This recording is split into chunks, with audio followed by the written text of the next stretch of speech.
মানভূম শিল্পী কুন্দন কুমারকে হুমকি ও ভয় দেখিয়ে তোলাবাজির অভিযোগে ঝাড়খণ্ডের সরাইকেলা খরসুয়া জেলায় পুলিশ 5 জনকে গ্রেপ্তার করে।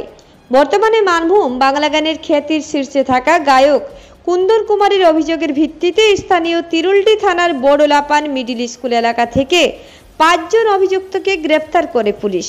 জানা যায়, বেশ কিছুদিন ধরে গায়ক কুন্দন কুমারকে হুমকি ও মানসিকভাবে হেনস্থা করা হচ্ছিল। গত 19 জুলাই 2024-এ এ বিষয়ে তিরুলডি থানায় অভিযোগ দায়ের করা হয় কুন্দন কুমারের পক্ষ থেকে।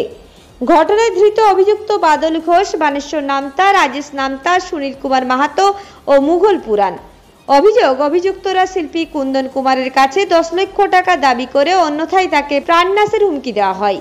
ধৃতদের কাছ থেকে উদ্ধার হয়েছে 2টি মোটরসাইকেল, 5টি মোবাইল ফোন সহ একটি আগ্নেয়াস্ত্র। তিরুলডি থানার পুলিশ সূত্রে জানা যায়, এর মধ্যে 3 অভিযুক্তের অতীতে অপরাধের ইতিহাস রয়েছে। ঘটনার প্রভাবে তীব্র চাঞ্চল্য ছড়িয়েছে এলাকায়।